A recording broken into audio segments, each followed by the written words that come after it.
amended September 17th, 2019. Can we have a moment of silence?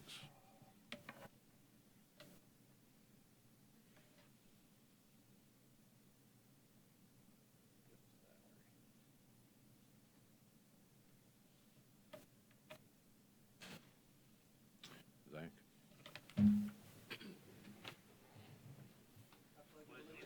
To the flag of the United States of America and to the republic for which it stands, one nation under God, indivisible, with liberty and justice for all.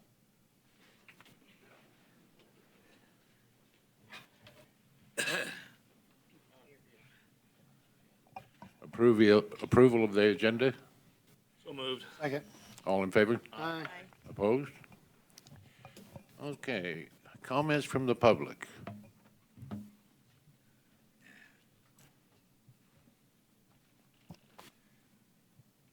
Hello, my name is Maddie Anderson. I'm a resident on 27th Avenue.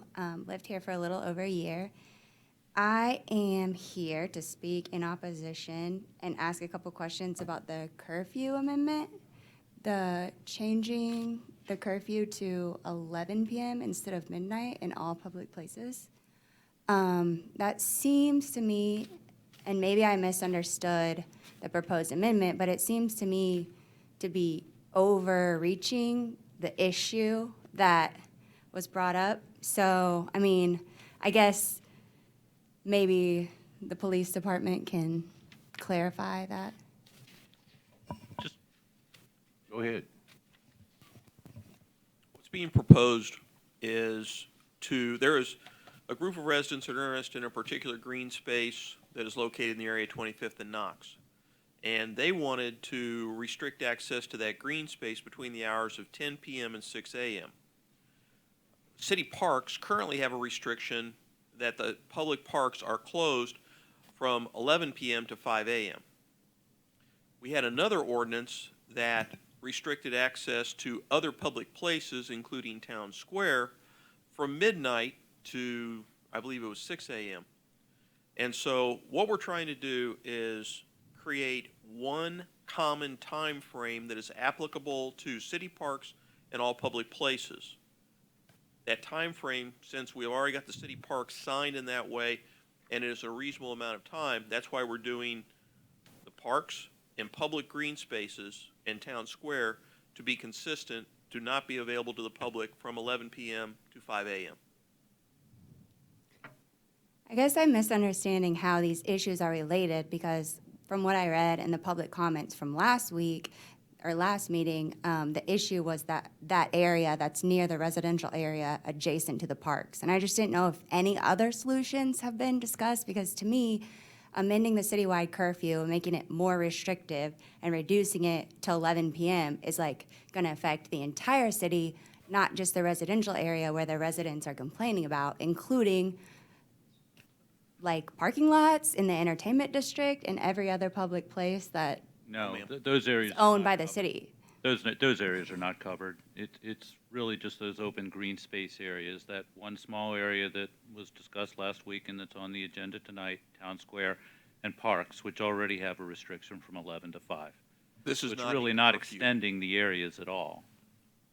The areas, this is not a curfew in the sense of the word that it applies to the entire city. It applies to specific areas of the city, primarily the parks, only public green spaces, and Town Square. So the areas along 18th Avenue, the areas in the area where you live are not impacted by this. The parking lot on Swift, that's available Not for impacted public by use? this, no. And then, like, for instance, the sign outside of this parking lot says 12 a.m. to 5 a.m., no parking, so would that be reduced to 11 as well? Yes, it would. But the City Hall parking lot is an exception within the ordinance because it is where the police department, which is open 24/7, that's where people need to park for it.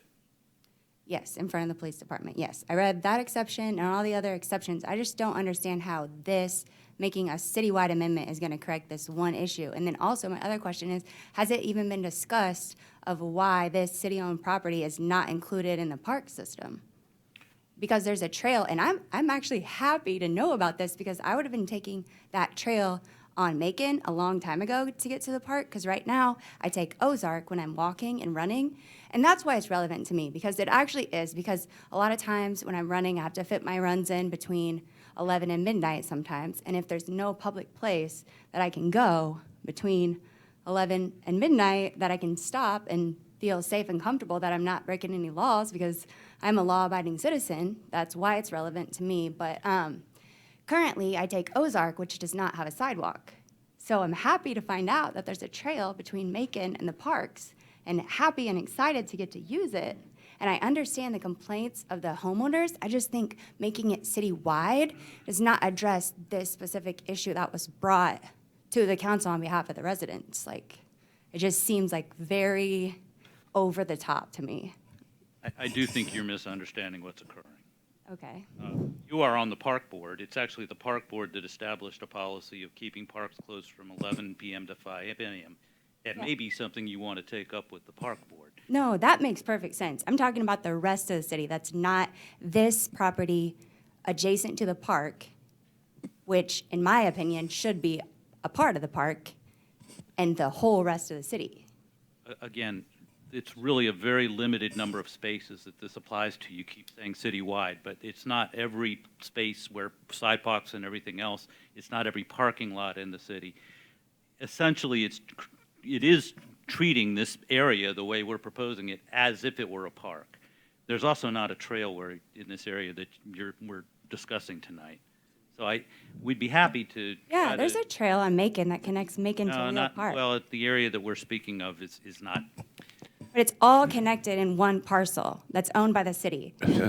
Why don't you come in and maybe talk to Eric or the chief and see if you can get this all hashed out, you know? I mean, I understand. I just think that the council should take into consideration that reducing the current curfew on public spaces down to 11 p.m. will inhibit some people's rights, in my opinion, to use public space that's limited by their schedule. Well, I Just guess wanted to know. we could make that part of the park, and then it will have a curfew. Yeah, that would be great. I mean, I think that would be a way better And solution. why would you want to jog down between Macon and Because because of Ozark, all the trees there, you're going to have to duck your head while you run. well, Ozark doesn't have a sidewalk. So right now, I have to go either in the street or on private property to get from the avenues to the park. That's why. I do think with all due respect, I do think there's a misunderstanding about what's before the Yeah. council tonight. we'll look into it. Okay, thank you. Anybody else?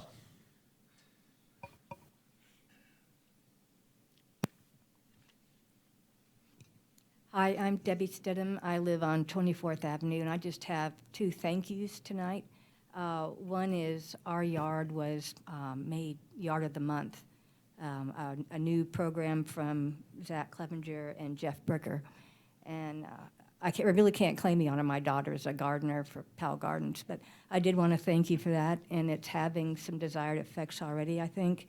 We've had several neighbors walk by and ask about the program, and they seem encouraged to do something about their yards as well. I also wanted to thank the city. This summer, we had a large tree limb fall off of our tree that is adjacent to the avenues, and it was like 7:30, 8 o'clock at night, and the city was right there. Within 20 minutes, somebody left their dinner table to remove it from our driveway, which was being blocked. So thank you very much. Anybody else? Okay, moving on.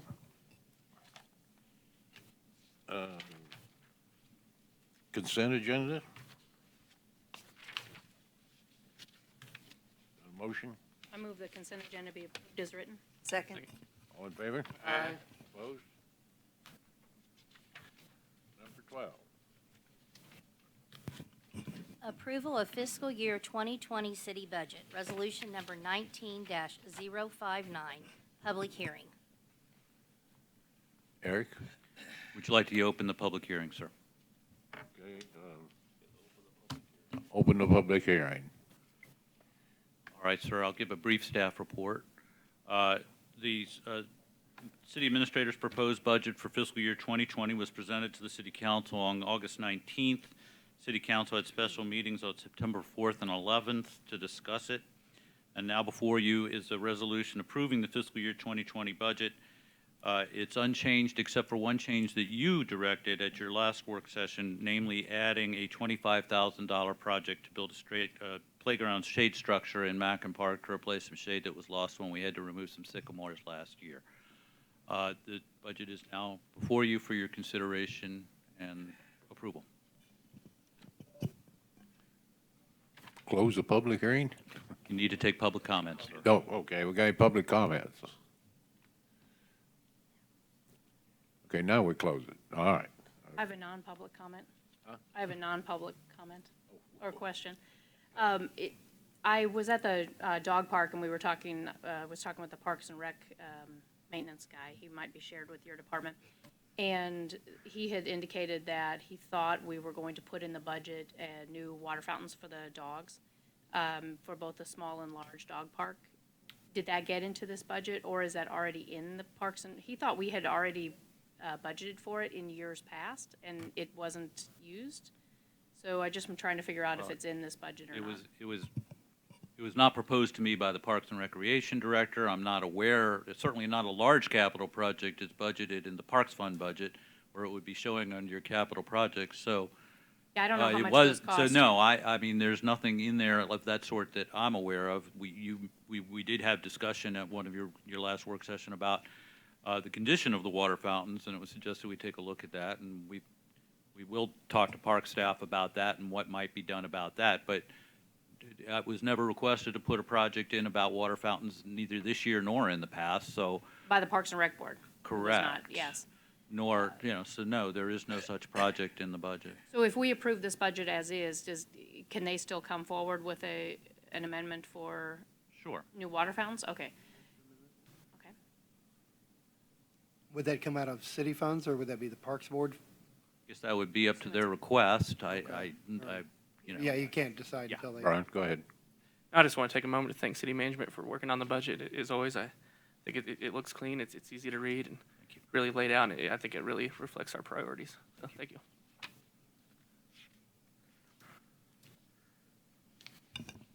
Okay, are we ready to, We need a motion to I approve. move that we approve resolution number 19-059 as presented. Second. all in favor? Aye. Opposed?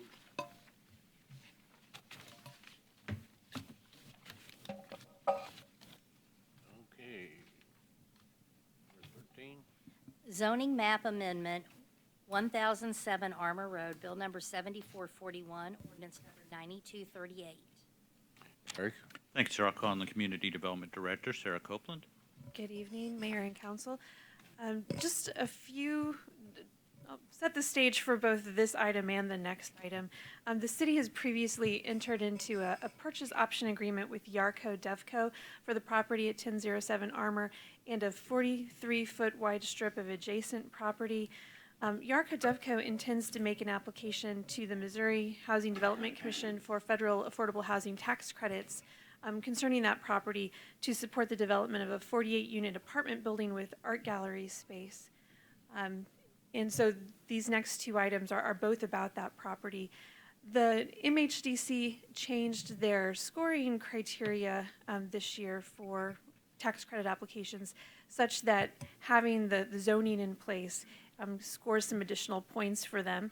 And with the changes to our zoning ordinance, they brought forward this application for a rezoning of this property so that they could get those points as they finish their application. So the Planning Commission held the public hearing on this application on September 5th. No one spoke at the public hearing.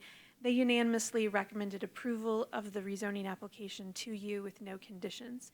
I'd be happy to answer any questions you might have about the zoning application, and we do have a representative of the developer in the audience if you have questions for him.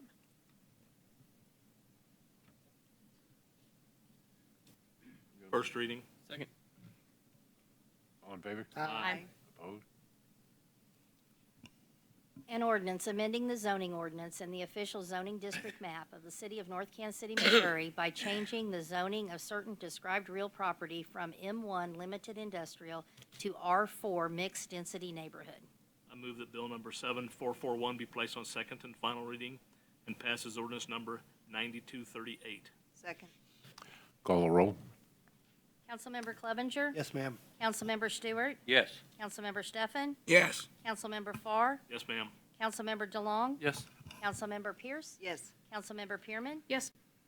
An ordinance amending the zoning ordinance in the official zoning district map of the city of North Kansas City, Missouri by changing the zoning of certain described real property from M1 Limited Industrial to R4 Mixed Density Neighborhood.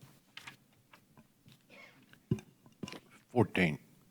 Resolution supporting affordable housing tax credits application for 1007 Armor Road, resolution number 19-058. Eric? Thank you, sir. I'll call on Ms. Copeland. As it says in the title, this is a resolution that expresses the city's support for the affordable housing tax credits application that's being made by Yarko Devco. We have approved similar resolutions last year for the application at the same property that was not successful, and previously for tax credits for the gardens at Northgate Senior Apartments. Again, if you have any questions, I'm sure Ryan would be happy to answer them. Move to approve. One question. What is the schedule on the tax credits? The application deadline is September 27th, and beyond that, Ryan, I don't know if you have further.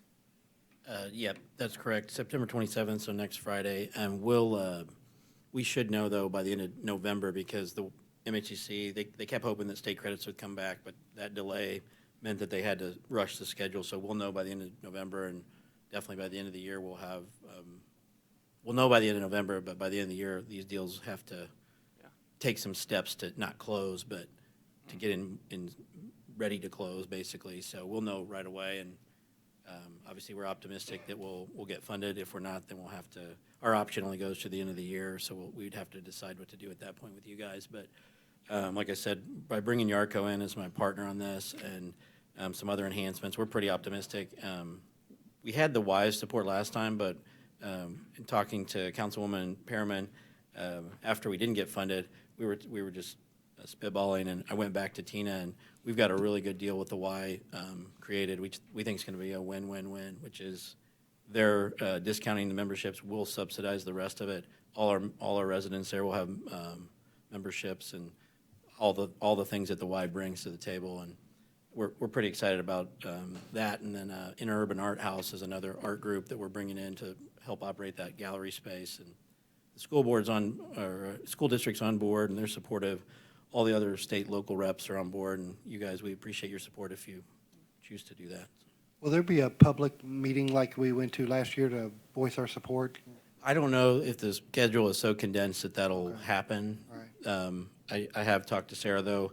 Let us know if it does. Well, Frank Quagrain is the head of MHCC, and if anyone wants to let him know via email or call that it's important to the city, I think the big thing is it fits in with the improvements that we appreciate along Armour and everything that's going on towards that end of town with the new QT and the complete streets improvements. And I think if we build this, you've seen the renderings, I think it'll fit right in with the Y in the community center building, and it'd be a nice gateway project. So, Well, good luck this year. but I can send you Frank's contact info. That'd be great. That'd be great. Thank you. Is there no other motion to approve? Yeah. Got a second?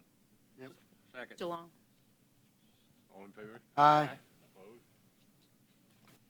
15. Award of contract, right-of-way agent, Burlington Corridor, resolution number 19-064. Eric? Thank you, sir. I'll call on Ms. Copeland. As our engineer is completing construction plans for the Burlington Corridor Complete Street project, they've identified several locations where there is a need to acquire some additional right-of-way or permanent easements, and we have a need for temporary construction easements along the entire corridor. So to facilitate this, the city staff does not have the expertise or the availability to handle right-of-way acquisition. So it's necessary to obtain the services of an appraisal firm to handle this work. We solicited 3 submittals from qualified appraisal companies to provide right-of-way agent services. Tom Barzee and I reviewed the submittals and interviewed Donahoe Appraisals. Al Donahoe is here tonight if you have questions for him. We did judge him to be the best fit for this work. He's a certified general real estate appraisal and has extensive experience with this type of turnkey services for local municipalities. So turnkey services means that he will provide all services here from appraising the takings that are required, negotiating with property owners on behalf of the city, and assisting us with the completion of paperwork. And as mentioned in the memo, no offers to acquire right-of-way or easements will be made without review and approval of the city council. So we recommend approval of the contract with Donahoe Appraisals. On the Burlington corridor, I thought, before, I don't know if we've talked about easements or not. I don't know what additional cost this would be as far as acquiring property. I thought we were using the shoulder on Burlington, the east side of the shoulder, to make the amenities and things like that. So can you explain the need for the right-of-ways? That is correct, that we are, but there are also some locations where we have a need to relocate, for example, a traffic signal, that there's just not space in the existing right-of-way. So the engineers are recommending that we acquire basically a little notch out of a piece of property to move the signal. Temporary construction easements are required for the entire corridor to give us the contractor eventually space to work. There are also a few locations where we need to relocate, for example, a stormwater drainage, and that, we have directed the engineer to keep everything in the existing right-of-way as much as possible, but there are just some places where they're having a hard time doing that because it's a constrained area. So while this is minimized, there are some areas where we need a little extra space. Okay, this is strictly on the east side of Burlington. I will say it's 99% on the east side, but there are a few places where we're having to do crosswalk work, and so there's a little bit of work being done on the west side. I could not say for sure without looking at the plans if any of this is located on the west side, but if there is, it's very small, just where we have crosswalks. But phase one construction is all east side. Yeah, we got 48 properties we're talking about here. And now, if we do that, can we make that sidewalk on the east side shared bicycle as well as pedestrian, the way they can get up and down the street? Between 10th and 12th it is, because there's only 108 feet of right-of-way there. But then after that, you got the cycle track. Do we have planned protected bicycle lanes down Burlington? Yes, we do. North of 12th.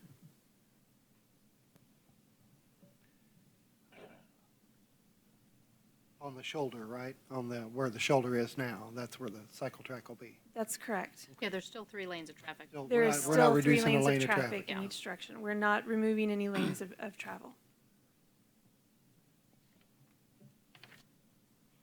Okay, you've got a motion? Move to approve. Second. All in favor? Aye.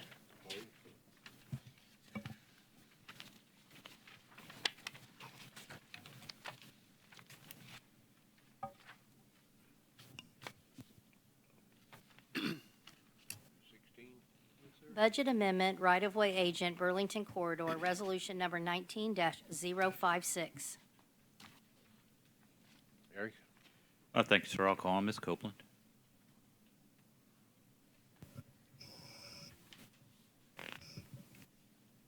This is a budget amendment for the item that you just approved. We have no money budgeted for this project in this year's fiscal year. Our contract with the engineer was in the last fiscal year, and so this budget amendment is needed to pay Mr. Donahoe. Move to approve. Second. All in favor? Aye.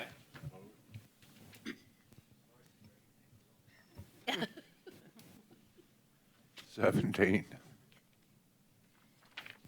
Number 17, declaration and dedication of easement for sanitary sewer on property presently owned by the city at 13th and Knox. Bill number 7440, ordinance number 9237. Eric? Thanks, sir. I'll call on the city councilor, Tom Barzee. Mr. Mayor, members of the council, before you this evening is an ordinance that would grant to the city an easement across property that we own. Now, that's going to sound weird. When we acquired the property down between 13th and 14th on Knox on the east side for a future parking lot to be constructed, an ALTA survey was done, and on that survey, it showed a city sanitary sewer line running from the northeast to the southwest diagonally across this lot, this piece of property. The problem is that sewer line did not have an easement for it. It apparently at some stage many years ago had just been built. And as long as we own the property, it's no big deal. You wouldn't need to do this. But on this agenda this evening is a lease agreement with an entity that has an option to buy this property ultimately. And so I felt that it was in the city's best interest to protect this into the future. And after consulting with both the city administrator and the public works director, we feel that it's appropriate, and I'd be glad to answer any questions, but what this does is declare our right in that property for this a 20-foot wide sewer line easement. Move to approve. Second. All in favor? Oh, do I need to say first reading? First reading. Okay, who made the motion? Yeah, first reading. Who made the second? I'll say first reading. Okay, thank you.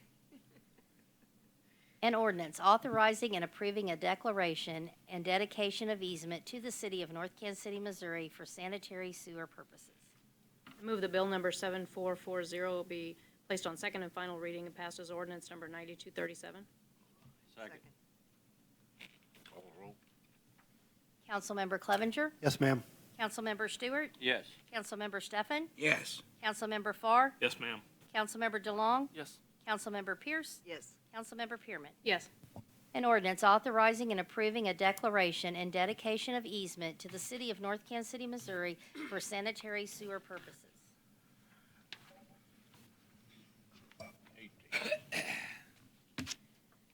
Lease purchase agreement with Rabbit Hole, bill number 7438, ordinance number 9235. Eric? Thank you, sir. The Rabbit Hole, which I know you're all acquainted with, it's going to be a museum and an exploratorium, as it's called, of children's literature, will open in 2020 at 919 East 14th Avenue. In 2017, the city applied for and received $2 million in tax credits through the Missouri Development Finance Board to assist the Rabbit Hole in raising the funding to locate in North Kansas City. And a condition of that funding was that the city commit to some level of assistance for the project, and the city committed to assist by funding $200,000 in assistance for the purpose of purchasing and/or developing off-street parking for the Rabbit Hole. It's been our understanding that the city and the Rabbit Hole would enter into a lease purchase agreement to allow the city to recover its costs over and above that $200,000 commitment. As of this writing, costs incurred today for the purchase of the property at 13th Avenue in Knox are approximately $235,000. Before the council, as the next item on this agenda, is award a contract for construction of the parking lot. A little bid for that work was in the amount of $290,500. So now before the council for approval prior to awarding the construction contract is a lease purchase agreement with the Rabbit Hole. The terms of the agreement are essentially, the principal amount of the agreement is the amount over $200,000, which the city has spent to date, plus the amount of the construction contract that you'll be considering shortly. The annual interest rate in the agreement is 4%, which the parties have mutually determined is a commercially reasonable rate of return. The period of the lease purchase agreement is 10 years. After that time, the ownership of the property, including the parking lot, would transfer to the Rabbit Hole. Staff does recommend approval of the lease purchase agreement. First reading. Second. All in favor? Aye. Opposed? An ordinance adopting and approving a lease with an option to purchase by and between the city of North Kansas City, Missouri as landlord and the Rabbit Hole KC as tenant for the lease of a certain parking lot to be constructed and generally located on the east side of Knox Street between 13th and 14th Avenues in the city of North Kansas City, Missouri. I move that bill number 7438 be placed on second and final reading and passes ordinance number 9235. Second. Call the roll. Councilmember Clevenger. Yes, ma'am. Councilmember Stewart. Yes. Councilmember Stefan, Yes. Councilmember Farr, Yes, ma'am. Councilmember DeLong, Yes. Councilmember Pierce, Yes. Councilmember Pearman. Yes. An ordinance adopting and approving a lease with an option to purchase by and between the City of North Kansas City, Missouri as landlord and the Rabbit Hole KC as tenant for the lease of a certain parking lot to be constructed and generally located on the east side of Knox Street between 13th and 14th Avenues in the City of North Kansas City, Missouri. 19. Award of contract, Knox Street parking lot construction, resolution number 19-054. Eric? Thank you, sir. I'll call on the Public Works Director, Pat Halver. Thank you. Construction plans for a new parking lot, the Rabbit Hole parking lot, were provided by McClure Engineering. In mid-June, they were finished. The parking lot will provide 50 parking spaces for Rabbit Hole customers and will include stormwater drainage system, a sidewalk, and curbing along Knox Street. It'll be fenced as well around the sides, but not along Knox Street. Request for proposals was published on July 3rd. 3 bids were received. Following the review of the submittals, staff determined that the bid submittal by Gunter Construction Company in the amount of $290,000 is the lowest and best bid. There's a summary attached to the memo in the packet. Staff recommends including a 5% contingency, which is $14,525, in the event that there are unforeseen expenses during construction. The contingency would increase the amount of construction of the parking lot to $305,025. A resolution is prepared approving a contract with Gunter Construction Company. Question on this. So this is not a not to exceed contract.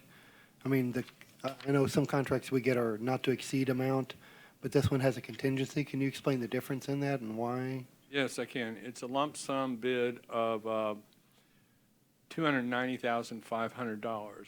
But in that area, like a lot of areas in North Kansas City, they're going to be excavating to put in a storm sewer system, and you just don't know what you're going to hit down Right, there may be stuff there that we don't know that's there or It's whatever. possible, Right. and in the event we wouldn't have to stop construction, we could probably cover it by the contingency. Okay, all right. Not to exceed contracts are generally for things like professional services, but for construction contracts, it's not at all uncommon to have change orders. So Okay. that's what we're trying to prepare for. Okay. Move to approve resolution number 19-054. Second.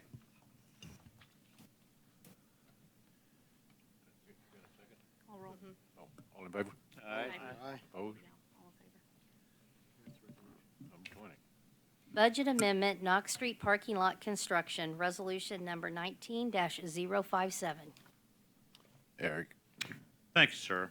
Now before the council is a budget amendment to cover the amount over $200,000 that we've spent to date, plus the amount of the construction contract, plus a contingency. So we are recommending a budget amendment in the amount of $341,305. So moved. Second. All in favor? Aye. Opposed?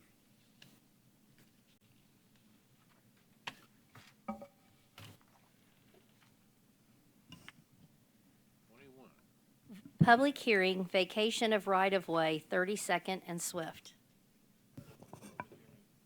Open a public hearing.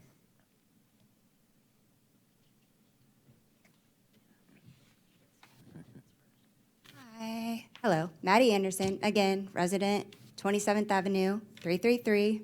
Stop by and see me. I love living here, believe it or not, and I want it to remain a peaceful, calm place where everybody gets along, like back in the good old days. But I do have a couple questions about this one. So I noticed that the new proposed right-of-way extends beyond the existing sidewalk. So are they planning to keep the existing sidewalk? I'll ask Ms. Copeland to respond. Do you mind if I give you a very long answer that includes more than just the answer to your question? Yeah, I mean, I would like to know up front if they're going to keep the existing sidewalk or if they're going to dig it up and replace it. I believe that they are keeping it, although they're adding some sidewalk to extend to the corner, so that there will be a little bit more sidewalk there, but they're not planning to fully replace the sidewalk that's there. Would you like me to give the staff report, or do you want to? I will go ahead and, if you don't mind, I'll just go ahead and express my concerns and then you guys do your thing. But, okay, so this is my concern with it. The new proposed right-of-way is supposed to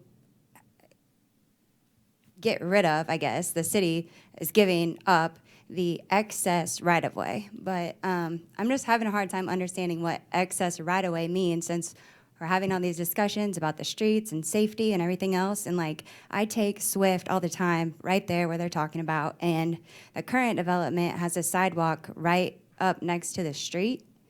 And my concern is that if they get this proposed right-of-way, that the new sidewalk is going to be right up along the street versus across the street on the other side of Swift where the other Northgate retirement site is.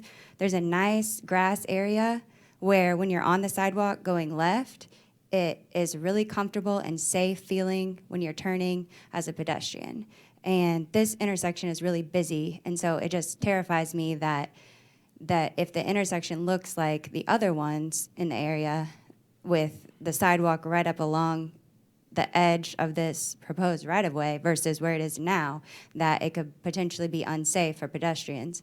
And I have some pictures of the intersections where the existing structures are with like the podiums and all the landscaping beside it and everything. And it's really hard when you're pulling out, like onto Swift, for example, off of like 2 blocks south. When you're pulling onto Swift, turning right, you can't really see what's ahead of you. So at this intersection, there's also a crosswalk that leads to the dog park, which is where I currently go. So I take Swift and go around in the crosswalk. So with that visibility issue is my main concern with moving the proposed right-of-way right up alongside. So you're where saying the people street coming is. north on Swift and then taking a right turn onto Right turn, yeah, 32nd that's and- my concern, is visibility when you're turning right, because if they're gonna develop and build right up alongside the edge of the street, like they do on all the other corners, with how busy that intersection is just like, having that extra space makes me feel much more comfortable going on that street versus on Howell, for instance, where the sidewalk's right alongside of the street. And I just like having that extra space. And I understand that right now it's not maintained, and technically the city owns it, but nobody mows it and all of that, and that maintenance is probably an issue. But also, I just think giving up that extra space doesn't benefit the residents, doesn't benefit me for sure, giving that up to push you closer basically to the street at that busy intersection. Okay. What we're talking about? No, No. this one right here. This, Oh, sidewalk this right one. here, and this is 32nd right here, and this is Swift. Okay. And this is the dog park crossing. Yeah. Is that what I'm getting? Okay, wasn't there I mean, they were planning on moving, building clear up to the corner. Would you like me to give the staff report? Yeah, and address her concerns when you give it, Sure. thank you. So when the road district reconfigured this intersection from the former kind of Y-shaped intersection there, they created some additional space to the east and the west of Swift. And we were approached by Huntman West, the developer of the townhomes, who was interested in exploring the vacation of the excess right-of-way on the east side, so that they could, do some additional things with the townhomes there. They have discovered in the course of investigating what's underground here that there is an AT&T fiber optic line that is cost prohibitive for them to relocate. And so while they're pursuing this, vacation of right-of-way, if we were to vacate it, we would also need to dedicate an easement to AT&T for that fiber optic line, which is not going anywhere. So as a result, while Huntman West is still interested, and if the right-of-way were vacated, they would break the planned 6-unit townhome building up into 2 3-unit buildings, and so they would move some of those buildings slightly further to the north. They're just not able to move them very far because of that fiber optic line. So the benefit to Hunt Midwest of this right-of-way vacation is to break a 6-unit building up into 2 3-unit buildings, add a corner monument, have some additional green space.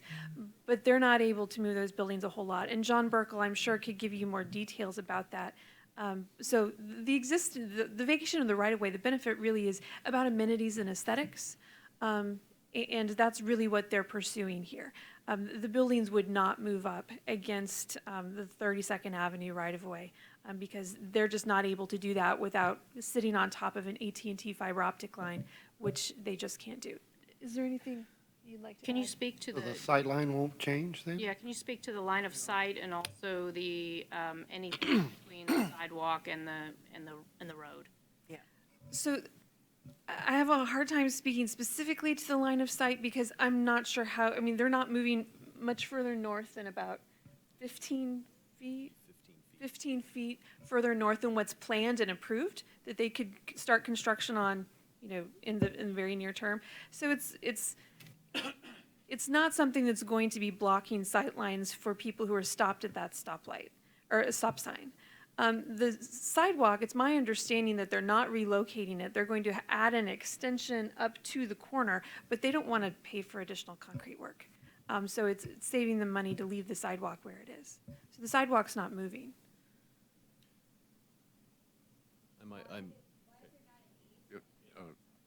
Go ahead. I might interject. My name is John Berkle. I'm with Hunt Midwest, 8300 Northeast Underground Drive, Kansas City, Missouri. Yes, so when we went through some of these minor changes of splitting the townhomes or the row homes up a little bit, the sidewalk, in our opinion, was in a good location because it there was always going to be a northern park from those townhomes. Typically, we're building four units together and in two groups of four. Well, there's not enough room. Either it was the old organization of Swift and the 32nd Street or this AT&T easement. Both restrict moving further north very much from what we already has been planned in the PUD.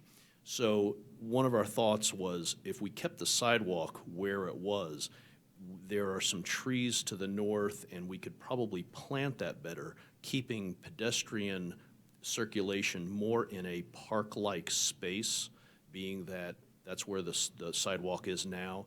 And then to access the corner to go across to the dog park, we would then take a line 45 degrees from the existing sidewalk to the corner to create that access to cross the street. So keeping that sidewalk was really making it more pedestrian-friendly, we thought, and a little bit more park-like that would connect some of the sidewalks within that existing green space. So you're talking about this area here where the sidewalk comes over and this area would still have trees growing in it? We would, here? yes, we would put a monument, the plan is to put a monument sign up there similar to what we have in the On other this corner? corners, correct, with a corner access sidewalk like you would have an ADA ramp, and then something that would go maybe, we'd have to do it a little bit different. We'd split the monument, so maybe the sidewalk then comes down at a 45 through the monument to the existing sidewalk. And then we could plant the corner, whether it was like small bushes, things like that. And then as we move away out of the site triangle, we could plant some more trees on both the northwest corner of that existing sidewalk and to potentially the northwest. Gives us some options of creating a little bit nicer green space and buffer to Between the the road alley, and okay. alley back there. Does that address your concerns on that corner? I would also add that all of these changes would have to be associated with an amendment to the approved PUD. So you will see all of this again in more detail at some point before Hunt Midwest could move forward with this. This is the first step, though, is to vacate the right-of-way to allow them to do these things. I guess I'm also confused of if we're vacating the right-of-way, then how come there's not an easement where the city sidewalk is going to be? Well, there's not an easement today because it's in the right-of-way. That's something that, we would bring back all of the required ordinances and easements to you after this public hearing. And then two more things. So they mentioned that there would be additional green space. My concern, though, is that that green space is going to be between the two buildings, which is owned by the HOA and not accessible to the public. So it's that green space, I mean, aesthetically would benefit us, but it wouldn't be an area where we would be permitted to like go or use. And also, whereas the corner now with the city owning it and it's green and grass and you can walk on it and you're allowed to use it. So that's why, another reason why it benefits me more to not do this. But then also when he's talking about planting trees on the north corner, that brings back the same visibility concerns that I already have about planting more trees, shrubbery, and monuments on that corner is just going to make it that much harder to turn right on Swift on a 32nd. So yeah, I still have concerns. Green space would be to the north and west of the townhomes, not between the two buildings. And, you know, that's part of the PUD review would be, you know, this would be reviewed by staff, by the planning commission, by the city council. And, you know, we do not approve things that would create site obstructions for traffic at intersections. Yeah, so 2 points. One is that we've always sort of known this was going to build out. So we knew that there was going to be like a pocket park green space there. So even though we have kind of a makeshift park right now, it's really, we knew eventually that would go away. The one thing I will say, though, is when you're doing the designs on this corner, I going to the dog park every morning, I can tell you this, that when the morning sun hits and people come around that corner, it is very hard. As a matter of fact, the last 2 days I've had cars screeching to make sure they stop before I can cross that street or the dogs can cross that street. So do keep that in mind as you're planning out this corner, that there's that visibility that people do have a hard time with in the mornings, especially when that sun's coming up. We'll work with planning staff to put the cross in the corner access, which I think is required by code to have for an ADA ramp, and we'll work with them on how that crossing works. I don't know if there's any other ideas that could be put out there as far as how to make that safer. But the other thing is that when we're talking about that monumentation and things like that, that would all be low, and we would be have to be required to stay out of the site triangle anyway for any of that monumentation. The other thing is that now that this would be part of our HOA, it would be mowed and maintained by us, just like any other of the green spaces in the pocket parks. So we would be able to bring it up to a nicer quality than what it is now. I would also point out, we have existing corner monuments, so if you're interested in seeing how that works at a corner in site triangle, you can go out there and drive around and look at them. I have pictures, if anybody wants to see them, that I just took today that show you exactly what they look like. Yeah. Oh, I have pictures on my phone from today from both of those intersections, if any of you are interested in looking at what it looks like now and then what it would look like with the matching ones. And also, I did have one more question, and I guess that's just since the number of units are the same, it's still going to be 6 units either way, whether you do one building or 2 buildings. I guess what is the benefit? Is it a marketability issue with making 2 buildings, or why the push to have 2 buildings instead of 1 for the same number of units? Just curiosity. Yes, I think it's a good question. The original PUD included the 6 row homes, which were unique to the PUD of the plan. And the plan, when it was done, did not take into consideration some of the building codes of North Kansas City.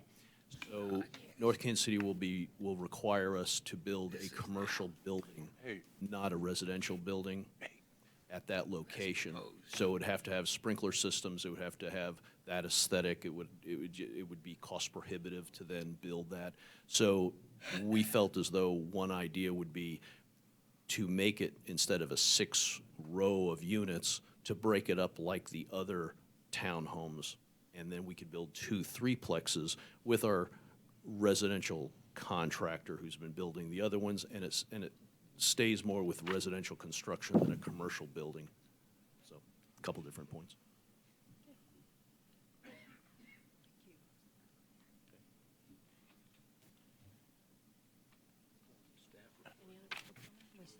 Anybody else?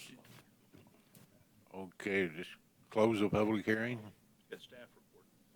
Oh, We've done the staff. Did you have any other staff comments, sir? I do not. Okay. Yes, sir. We're not asking the council to act tonight. Oh, I We're just know. re- yeah. Yeah. Okay. Moving on. 22.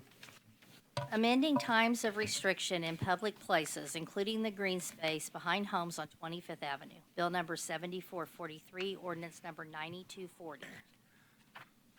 Second. All in favor? Aye. Opposed?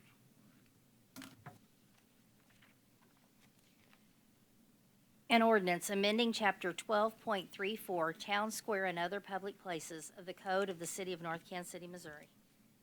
I move that bill number 7443 be placed on second and final reading and passes ordinance number 9240. Second.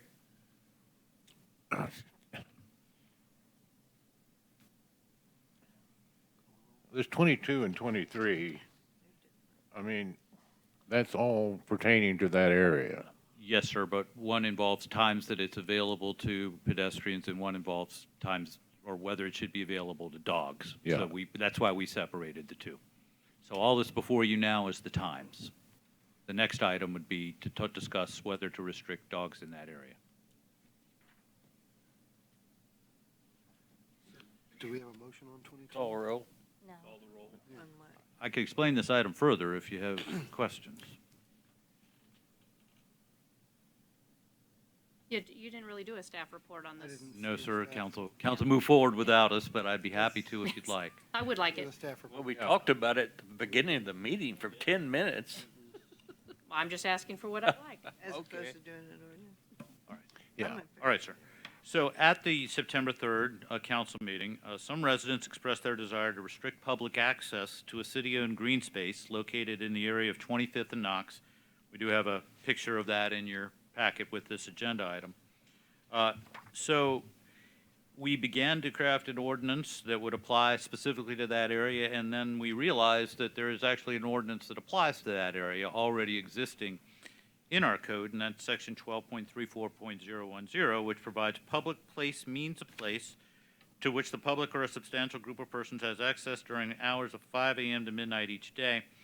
And that's not intended to refer to things like parking lots. It's to green spaces to which pedestrians have access. The area under consideration does meet the definition of a public place as defined in the code.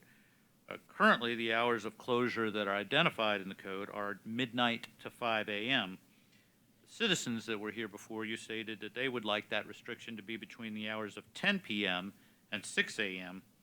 And then, as we've noted, currently city parks are closed between 11 p.m. and 5 a.m. So we have two different things in the code, and we have a third request for a different time period. We believe it would be useful and beneficial and helpful to the police department and enforcement if we had the same times of restriction to public places for everything, public parks as well as public places as defined in the city code, including town square. So we are proposing to, and again, this does not involve dogs at this time, amend chapter 12.34, so the hours when public spaces are closed is the same as parks, 11 p.m. to 5 a.m. And that is all that is before you at the moment. Okay, we got a motion and a second. Okay. I just need All in to call favor? roll. I need to call roll. Oh, don't just call a roll. Councilmember Clevenger? Yes, ma'am. Councilmember Stewart? Yes. Councilmember Steffen? Yes. Councilmember Farr? Yes, ma'am. Councilmember DeLong? Yes. Councilmember Pierce? Yes. Councilmember Pearman? Yes. An ordinance amending Chapter 12.34, Town Square and Other Public Places of the Code of the City of North Kansas City, Missouri.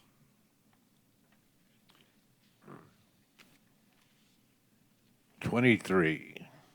Prohibiting dogs in the green space behind homes on 25th Avenue. Bill number 7442, ordinance number 9239.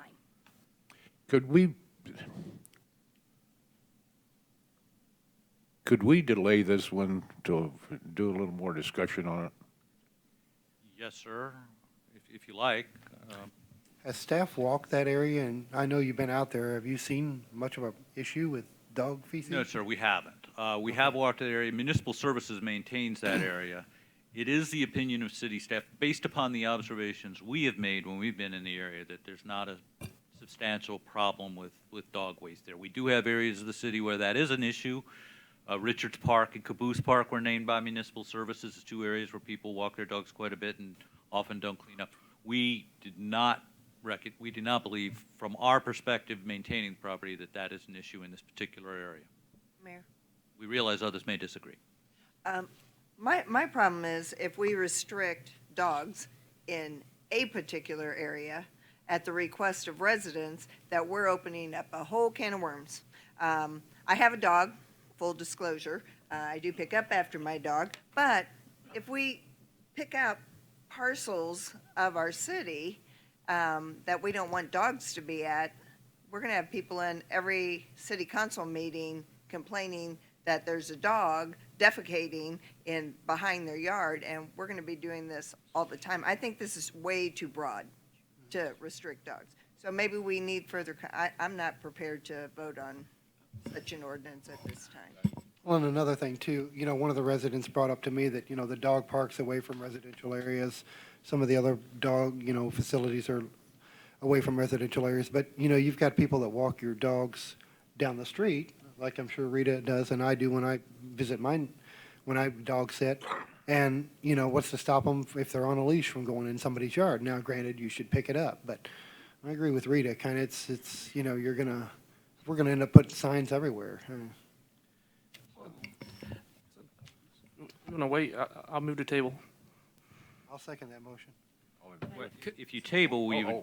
Wait a Oh, minute. or postpone indefinitely. I guess, which one am I? I'm Don't not you sure just this. vote it down? Mr. Mayor, members of the council, maybe I ought to talk to you about some procedural things only, okay? Before you is an ordinance. Yes, you may table this, okay? Another option is you take a vote on it. You can vote it up, you can vote it down. And then it's not coming back. It's either passed or it's not passed, in which case, I just mentioned my motion. The mayor asked for more time to discuss it, I think is what you initially asked for, so that's why I made a motion to table. First motion to vote. But I move we consider the ordinance. I think we should take a vote. We already had a motion in a second. I think if you remember back when the people came on 25th Street, except for one person, they weren't complaining about dogs. They was complaining about people after midnight walking behind their homes. It's a whole different ball of wax. So, they weren't complaining about dogs, just the one guy was. And so our time limit takes care of the problem they had. So this is not needed. Well, we just vote on it, vote it down, and be done with it. I agree. I'll remove my second. Okay. We had a motion, did we have a second on the tabling it? Yes, we had a Yeah, but I motion and a changed- second can to you change your table. mind on it? okay, then you can vote on whether or not you're going to table it. So I have to have a vote on whether you're going to Well, table he said he withdraws I his can second. withdraw the second. Put it down. Okay. Oh, did I? Oh, no, he said. Yeah. Oh. Is that allowed? withdraw? We're- Withdraw a second? Can you I will a second? withdraw I don't know, this, yes. procedurally, can you? Okay. Where are we at now? I would like to move to Who's vote on on this. first? Learning all To have something on the table, there should, and I might say, you can make a motion and have a second and not vote in favor of something. Do you, I hope everyone understands that, right? That way you can actually vote on something, okay? I believe there's a motion to approve the ordinance before you. I believe we need a second. Second. No, Rita, you made the motion. You made the Oh, I made the motion. motion. Never Somebody else I'm needs to sorry, make I'm a second. confused now. Yes, you made the motion. He withdrew, Now I'll I need a second. second. I'll second it. Okay, I'm on off. now you need all in favor. So we're voting on the ordinance itself. This is on the First ordinance, reading. up or down? Okay. All right. So we just We need got a all second? Yes, Yeah, they're okay. all in favor All or in any favor? opposed. Don't we do that the next time around? Yep. Do you want me to call the roll? Shall we call the roll, sir? Probably good. Call the roll, okay. Councilmember Clevenger. No. Councilmember Stewart. No. Councilmember Steffen. No. Councilmember Farr. No. Councilmember DeLong. No. Councilmember Pierce. No. Councilmember Pearman. No. Okay. Well, it took us a long time to get there, didn't it? All right, 24. 24. Budget amendment into fiscal year 2019, resolution number 19-060. Thank you, sir. Every year, typically the last meeting of the fiscal year, and this is the last meeting of the fiscal year 2019 budget year, we bring you an end-of-year budget resolution when we see certain line items that are going to go over what was originally appropriated, usually by small amounts. We do bring what I would call an omnibus resolution to you to get the amounts appropriated that are necessary. The memo in your packet summarizes those. As I say, most of those amounts are relatively small. Some of the larger ones we've talked about, particularly in the Water Pollution Control Fund. So with that, we recommend approval of the end-of-year budget amendment. If you have any questions, the finance manager, I'll be happy to try to answer. Move to approve. Second. All in favor? Aye. Opposed? 25. Fiber network vandalism repair expense. Eric? Thanks, sir. As you may recall, in July, the city's fiber network, Link City, which is operated by Noxix affiliated KC Fiber, Noxix used to be Data Shack, now it's Noxix, was badly damaged with vandals set afire on a junction box located in Kansas City, Missouri, on the Heart of America Bridge. The necessary repairs involved replacing 9,000 feet of fiber. KC Fiber submitted its invoices totaling almost $68,000 to the city for submittal to our insurance carrier. We were somewhat surprised to learn from our carrier, from our agent, from our carrier by way of our insurance agent, that the expense for that repair is not covered by the city's policy. Oh, about 10 years ago, apparently, a decision was made to ensure the fiber huts, the structures which are located in various parts of the city. We have 7 now, with an 8th begin operating in one north soon. But not the network that's in the ground and other parts of the network. Apparently, it was deemed to be very expensive.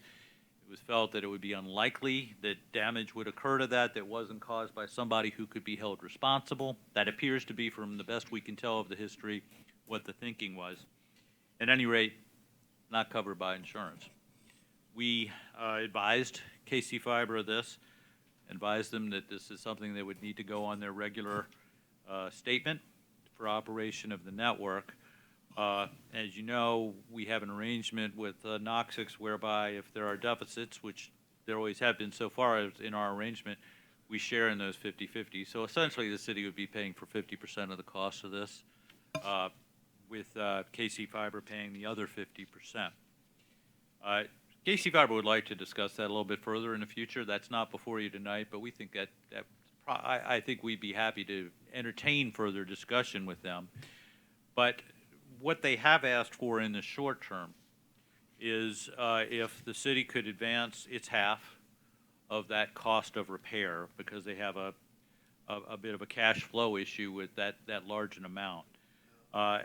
And as I say, in the long term, it's no more money out of the city's pocket than it would be if they put it on their statement and then we were to reconcile after January of 2020 when they've submitted their audit of the previous fiscal year. So I do recommend that accommodation, but it is something that's not contemplated by our agreement with Noxix. So I would like to seek City Council approval of doing that at this time. Only need a motion from you. We don't have a resolution or anything before you. Be happy to try to answer any questions you may have. Yes, ma'am. Yes, sir. Quick question. So the repairs that were done, did you state earlier, I thought somebody stated earlier in another meeting that, is it secure now where they can't do the vandalism that they did before? They've made it as secure as they can, but there are limits as to what can be done. Sure, there's only so much you can do. But they've They've made tightened it up a some- little bit. Yeah, a Okay. little bit. It's a very strange bit of vandalism. There's certainly who no purpose for that whatsoever. I have a couple of questions. One on the vandalism. Do we know, have we had any police activity on who the vandals were or anything that we can tell? I have not been advised of any progress with a Kansas City police investigation on that. On the insurance policy, so was this specifically excluded? in the policy? The only thing that is included are fiber huts. Okay. Huh. The in-ground network and other appurtenances are not covered. And is the insurance policy one that the city, is the city the payer on the insurance policy? Yes. Or is Knox, okay, so we own that insurance We do. policy? and We okay. pay for the property insurance, including, for that network or for the parts of it that are For covered. small parts of it, But yeah. yes, so our expectation was that it would be covered and that we'd just have to pay the deductible. But that's not, Okay. no, it so turned maybe out to be. Go back and look at that again. We and may, figure if out. you look at it in a long-term way, it may have been the right call. But in the meantime, for this particular event, it's unfortunate. Thank you. One question here. So we haven't paid them out anything over the last several years yet, have we? I mean, we did. So no, We're still we've been pending. waiting for an audit, which they have now provided. And it looks like And is we're under review. So it'll be, yes, I imagine the amounts will be close. And those amounts are budgeted in the Okay. budget you just approved Yeah, earlier yeah. tonight. But no, we haven't. I just wasn't sure. I mean, if we're advancing money to someone that we've held payment on the last 3 years. Well, this would be for the fiscal year Yeah. 19 year, Yeah. but we will owe them some money for fiscal years 15, 16, 17, Okay. and 18. As long as we finally have those statements and they're looking good. All right, thank you. Got a motion? Move to approve. Do we need a motion? Well, he said he Yes. wanted a Okay. motion. Please. So I'll Second. move it. Second. All in favor? Aye. Opposed?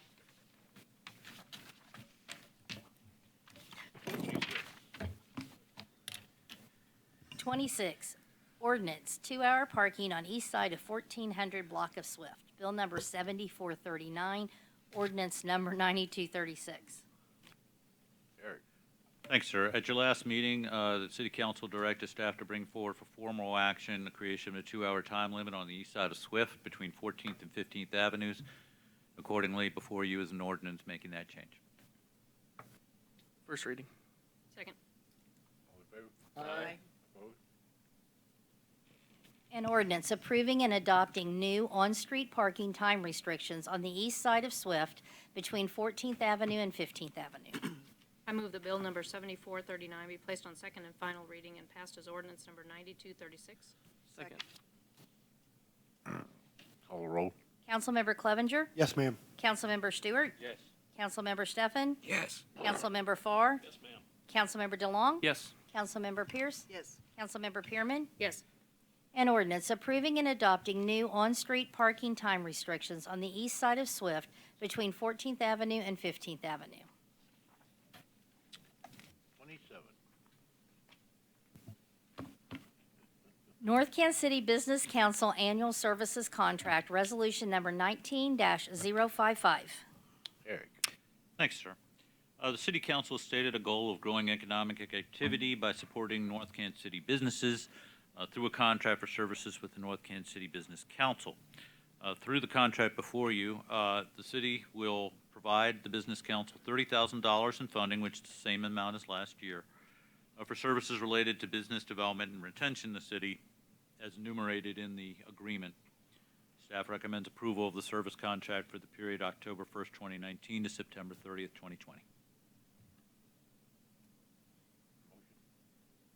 Move to approve. Second. All in favor? Aye. Opposed? 28. Budget Amendment, Reserve Fire Apparatus Replacement, Resolution Number 19-061. Eric? Thanks, sir. I'll call on the fire chief, Dave Hargis. Good evening, Mayor and Council. As you know, we had a apparatus involved in a traffic accident a couple of weeks ago. We received a settlement from the insurance company in the amount of $70,000 minus $2,000 deductible. What I'm asking for tonight is the budget amendment amount of $2,000 to bring it back to the 70 that they give us. We're reasonably confident at this time we can find a replacement reserve apparatus to use for the 8 to 10 months while our new truck is being built that we're getting ready to order in the next budget year. So that's the reason for this budget amendment. So I can go forward and we can start looking for a used truck on the government sites or from a used dealer. Move to approve. Second. Thank you. Favor? Aye. Opposed?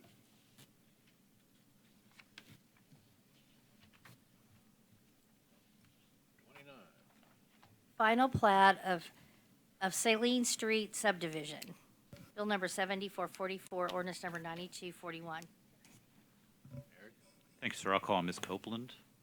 The plat before you concerns approximately 15 acres that is currently unplatted and located on Saline Street. There is an existing building there, and the owner was proposing to plat the property into 2 lots, to divide it into 2 parcels and build a new structure on one of the lots. This is a pretty straightforward plat in that there are no additional easements contained in it. The Planning Commission did review and approve a preliminary plat for this development at its September 5th meeting, and then recommended approval of the final plat to you this evening. I'd be happy to answer any questions you might have. Where is this street? This is in the Paseo Industrial District. Oh, okay. Way down in there, okay. West of Quebec, and you access it off of Bedford. I looked it up. Oh, okay, I'm sure I've accidentally driven there one day, okay. Move to approve. So move. First reading. Or first reading. First reading. All in favor? Aye. Aye. Who was the second? Did anybody second it? Second. Okay, thank you. Live motion for the first Now. reading. Who seconded? Brian, Brian. Okay. There we go. I need a all in favor, any opposed? All in favor? Aye. Aye. Opposed? An ordinance approving the final plat of Saline Street subdivision in the city of North Kansas City, Missouri. I move that bill number 7444 be placed on second and final reading and pass it ordinance number 9241. Second. Call the roll. Councilmember Clevenger? Yes, ma'am. Councilmember Stewart? Yes. Councilmember Stefan? Yes. Councilmember Farr? Yes, ma'am. Councilmember DeLong? Yes. Councilmember Pierce? Yes. Councilmember Pearman? Yes. An ordinance approving the final plat of Saline Street subdivision in the city of North Kansas City, Missouri. 30? Amending Chapter 2.70 Collective Bargaining by Law Enforcement Personnel, Bill number 7445, ordinance number 9242. Eric? Thank you, sir. I'll call on the city councilor, Mr. Barzee. Mr. Mayor and members of the council, to make this, in the interest of time this evening, to make this really short, I gave you the history of how this all came about in a memo. But what brought it about at this particular time, when the city's human resources manager, Casey Campbell, came in to visit me last week regarding the next 2 items on your agenda, collective bargaining agreements that outside legal counsel, of course, had prepared on behalf of the city and had handled. I pulled our city code out in front of us, as I normally would do, or a state statute, and I said, so this says that this is between 3 and 5 years, this agreement, and it's for non-economic matters, because non-economic matters in our city code had to be done annually. And she said, no, it's not. Outside legal counsel that actually drafted the collective bargaining agreement had drafted back in, I believe it was 2012, 2013, the ordinance that's now in our code book, Ordinance 8666. And so in talking, I said, let's get him on the phone. He was in a hearing, and that's why this came out as an amendment to the agenda. He got back to me on Sunday, actually, and indicated that, in fact, I was right, that we should, in fact, amend this. This was done at a time, in talking to Chief Beamer, this was done at a time when the city had not given raises for a number of years to any of its employees. And so when we first came about, it was at that time period that this all came about.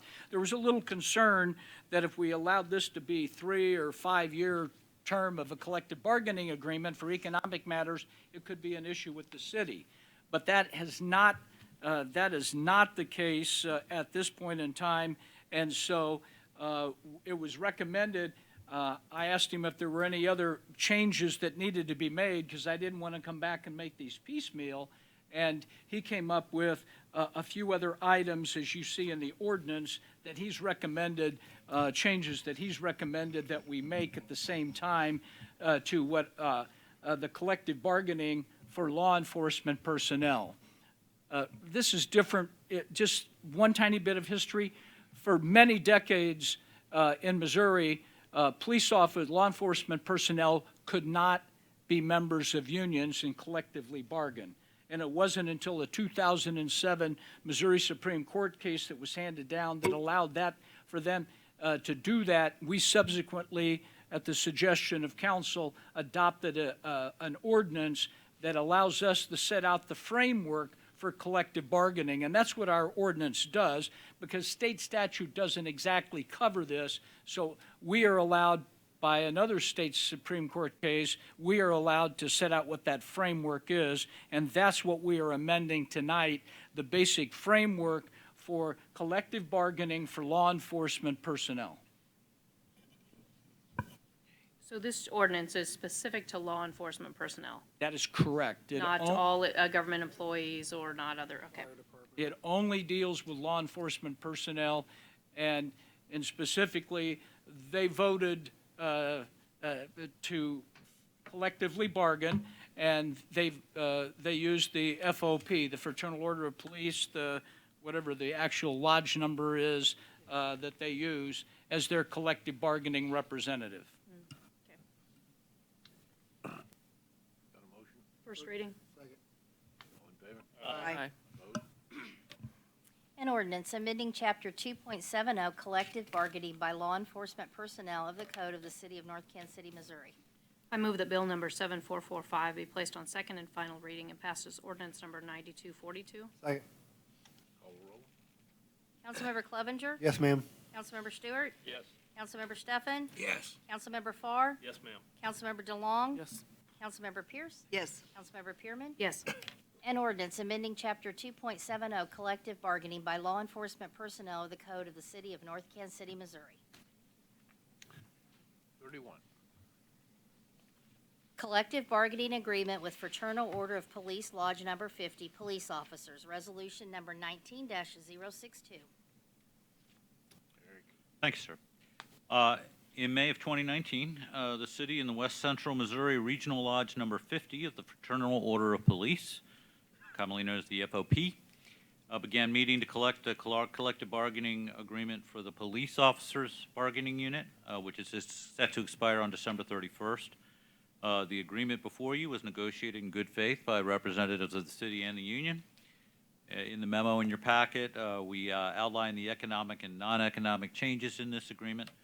Lodge number 50 voted to approve the agreement on September 4th. Staff recommends approval of the collective bargaining agreement with the police officers bargaining unit. Are there any significant changes or any changes to this item 31 or 32 from the last time we have had an opportunity to review it? No, I mean, we have discussed this privately. The major changes are summarized in the memo. Other than those, there are no significant changes. Those are the same as were previously provided to you. That's what I wanted to clarify. Yes. I guess if there's been. No changes since the last time this was discussed. Thank you. Move to approve. Second. All in favor? Aye. Opposed? 32. Collective bargaining agreement with Fraternal Order of Police Lodge Number 50 Sergeants, Resolution Number 19-063. Thanks, sir. Now before you is a collective bargaining agreement with the Police Sergeants Union. As before, there are no changes from the last time this was discussed with the council. The significant changes are discussed in the memo in your packet, and we do recommend approval. Move to approve. Second. Second. All in favor? Aye. Opposed? 33. Approving accounts due and payable by the city through September 13th, 2019. Bill number 7446, ordinance number 9243. First reading. Second. All in favor? Aye. Opposed? An ordinance authorizing payment for certain accounts due and payable by the city through September 13th, 2019. I move that bill number 7446 be placed on second and final reading and passes ordinance number 9243. Second. Call a roll. Councilmember Clevenger. Yes, ma'am. Councilmember Stewart. Yes. Councilmember Stefan. Yes. Councilmember Farr. Yes, ma'am. Councilmember DeLong. Yes. Councilmember Pierce. Yes. Councilmember Pearman. Yes. An ordinance authorizing payment for certain accounts due and payable by the city through September 13th, 2019. Eric. Thanks, sir. I will begin by calling the Assistant City Administrator, Kim Nakahoto. Good evening, Mayor and Council. I have two quick items for you. The first one is, you may have read about this in your weekend review, but the city did receive a Leafs Award for its work toward the Superfund site, specifically One North. That was presented on last Monday, and we will be placing this within the cabinet, which has reappeared within the lobby. Another thing is I would like to invite you to it'll actually be the last Communities for All Ages work session. It will be this coming Thursday, beginning at 6 p.m. at the Park and Recreation Building. We will be discussing section number 1, which is public spaces and buildings. Once that is complete, we will be going over the entire project with the Planning Commission. Kind of a recap and reviewing all the recommendations that were made throughout the process, and then that will be presented to the City Council in an upcoming work session. Great, thank you. Thank you, Kim. I would just note that the demonstration of augmented lighting on the Gateway Arch is now scheduled for after your council meeting, next council meeting, October 1st. And then just otherwise, there are several reports in your packet, the upcoming city items of note report. We do have our quarterly report on our progress on this city strategic plan items. And also, I believe it's the first, quarterly economic development report of activity. Yeah, that was really cool.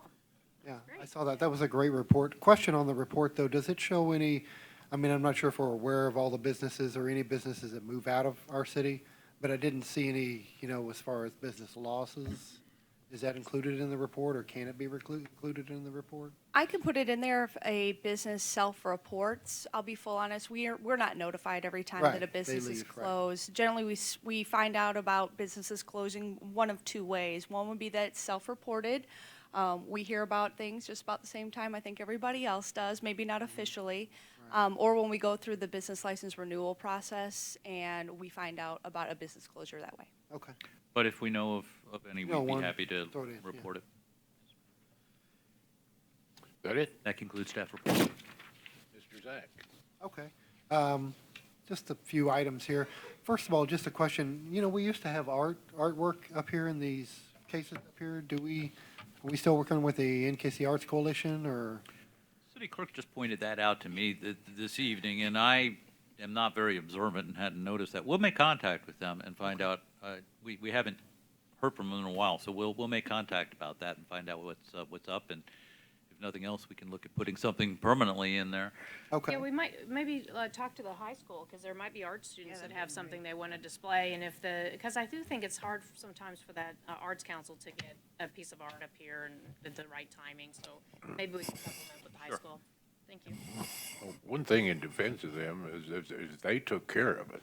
We didn't have to worry about it. It just changed. Just showed up. And so everybody just forgot about it. And all of a sudden, they quit doing it.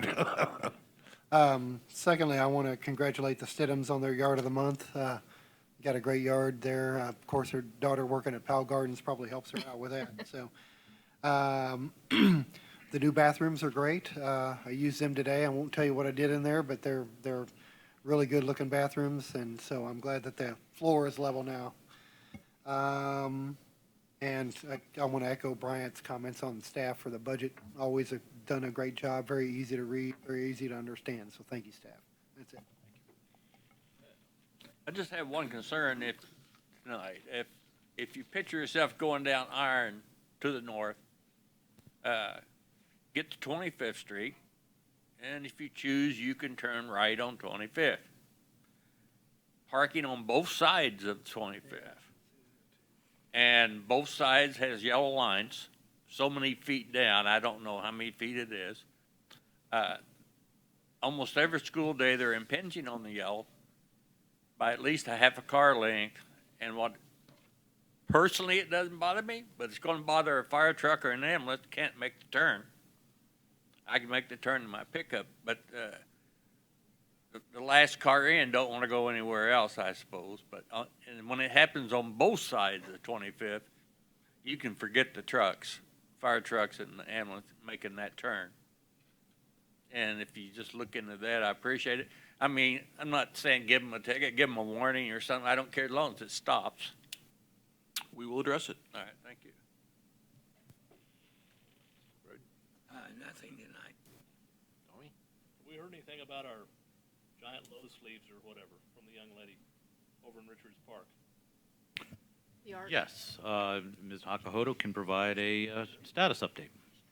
Hello there. We have actually just entered the fabrication stage of the contract. We have received the photos that are required as part of the contract for approval. And actually, the Crummett Foundation Committee right now is in the process of approving those photos. Once approved, those petals will actually begin their process of being shipped to North Kansas City. We are still on track for a late fall installation, but we actually should have the leaves on their way to North Kansas City soon. Thank you. Nothing tonight.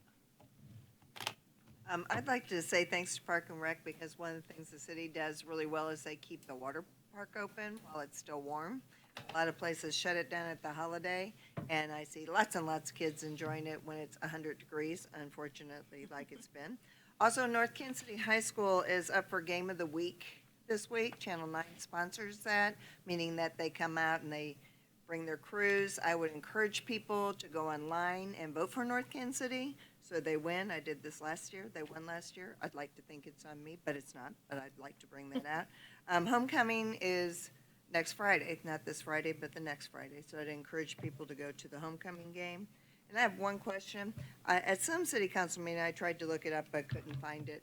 We talked about putting barriers at 18th and 21st Street where they, where the streets came across Swift and went to Nowhereville, like right by Chicken and Pickle, which is a real dangerous intersection, and the one that crosses by the car wash, where you can cross over Burlington and hang a left if you're coming from down here. I thought we talked about putting barriers up because that was dangerous. I could be wrong. Council directed us as part of the Burlington project to close the median openings at 20th and at 15th. Okay. But I'm that would picking be the part wrong of our, intersections. that would be part of our construction. Okay. We were not planning to do anything temporary Otherwise, there. all right. Thank you. Rita, is the website, is that KMBC9's website? It is. Okay. Vote often. I don't know if they allow you to do that. That's all I have. I just have a couple things. Thank you to those who spoke tonight in the public hearings. That's really a valuable part of the process.